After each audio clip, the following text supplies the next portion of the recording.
চতুর্দিকে আমরা ঘুরাই আর কি, এখানে উটের দৌড়াই।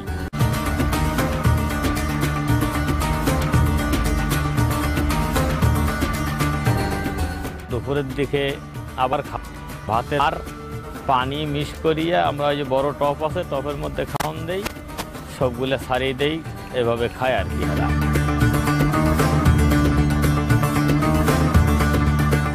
উঠে মাসে 2 বার অথবা 3 বার করাই আর কি।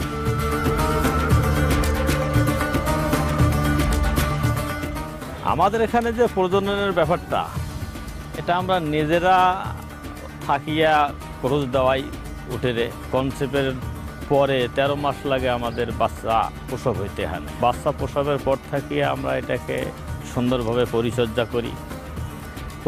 করিয়ে যাতে ঠান্ডা না লাগে এবং রৌদ্র না লাগে, বিভিন্নভাবে তাকে যতক্ষণ শক্ত হয় নাই, একটু দৌড়াদৌড়ি করার মতো উপযোগী হয়নি, অতক্ষণ আমরা খুব সতর্ক কেয়ারফুল থাকি।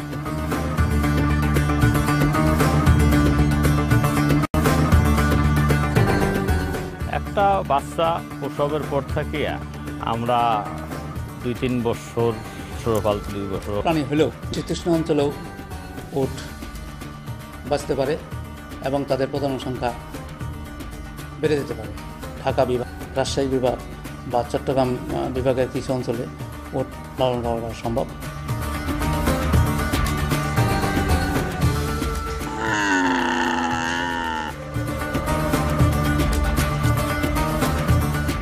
শীত মৌসুমে উটের কোনো সমস্যা হয় না, শুধুমাত্র ঘরের বেশিরভাগ সময় দিনের ঘরে রাখতে হয়, আর সম্পূর্ণ ঘরটা আবদ্ধ করে রাখতে সালা দেয়। রোগ আমাদের তেমন কোনো জটিল রোগ হয় না।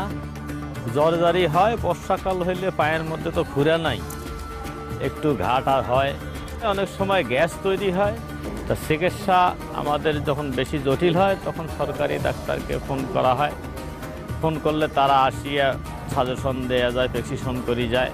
আর সাধারণ যদি রোগ করা হয়, তা আমাদের এখানে একটা ছেলে আছে, ও ফোন করিয়া ওষুধের নামটা জানিয়ে, ডোজটা জানিয়ে সে নিজেই চিকিৎসা করে আর কি। আমি এই খামারে 7 বছর থেকে এই উটের চিকিৎসা আদি করি।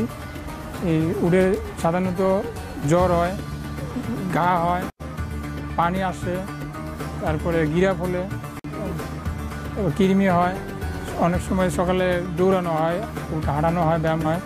ব্যায়াম করার সময় দৌড়াদৌড়ি করলে, তারপরে একটার সাথে একটা মারামারি করতে গেলে অনেক সময় চুল্লে যায়, ওখানে মলম লাগানো হয়। আমরা যে নেট দিছি, এই নেটের দেওয়ার তো হচ্ছে ওই কাক আসে উটের শরীরের মাংস ঠোকর দিয়ে নিয়ে যায়।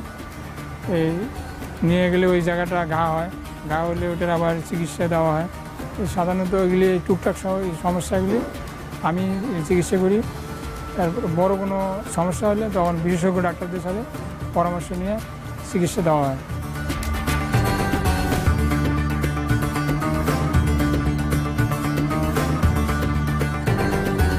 তিন বছর পারলে একটা উট বিক্রি করে 6 লাখ, 7 লাখ, 8 লাখ টাকা লাভবান ব্যবসা। দুধও 400 টাকা কেজি, মাংস হলে 2500 টাকা কেজি মাংস।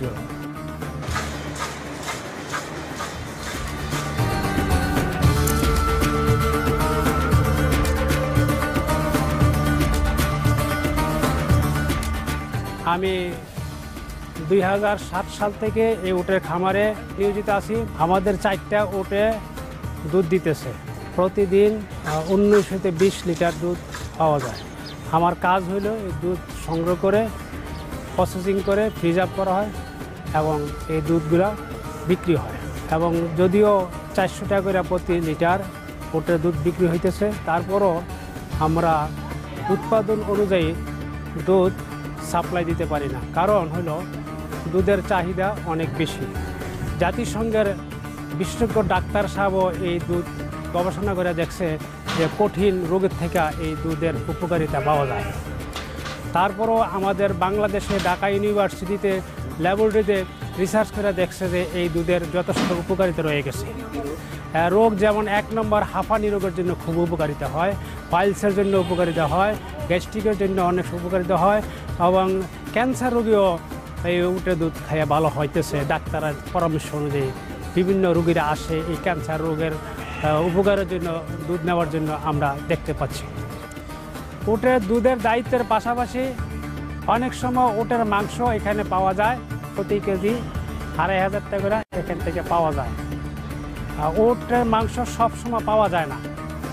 উটের মাংস যখনই একটা দুর্বল এই উঠে দেয়, যদি কোনো প্রয়োজনে অনেক সময় তো রোগ উটের মাংস খাইলে রোগ ভালো হয়, বা অনেকে রোগ খাইতে মনে চায় যে বাংলাদেশে আর কোনো উটের মাংস পাওয়া যায় না, কোথাও পাওয়া যায় না। সেই হিসাবে বিশেষ কারণে উটের মাংসটা আমরা রেখে দিই, অনেক পার্টিরা আইসা এখান থেকে নিয়ে যায়। প্রতি কেজি 2500 টাকা। বাংলাদেশে সাধারণত গরু, ছাগল, দুম্বা, মেষ এগুলো কোরবানি দিয়ে উপর থেকে রাসূল ওনার স্মৃতি বহন করে দিতে একটা উট কোরবানি দিলে 7 নামে দেওয়া যায়। সবাই তার সমর্থক নাই, এখন যদি এখান থেকে উট নিয়ে পাইলে এরপরে তারা পাইলে বড় করে কোরবানি দিই, তার বৃদ্ধি হতে পারে। এটা সম্ভব, অসম্ভব করে দিচ্ছে না। আর আমরা ট্রেনিং দেওয়া দিব পারব। উত্তম জিনিস।